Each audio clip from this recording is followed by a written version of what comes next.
पियावा के आज हो। दिल टूटला के सुन ना कवनो होला आवाज हो। दिल टूटला के सुन ना कवनो होला आवाज हो। दिल टूटला के सुन ना कवनो होला आवाज हो।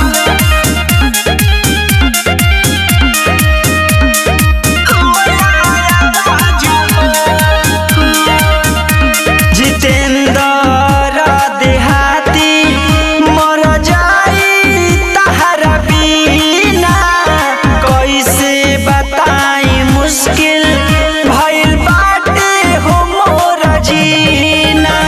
जितेंद्र देहाती मर जाई तहरा बिना, कैसे बताई मुश्किल भइल बाटे हो मोर जीना।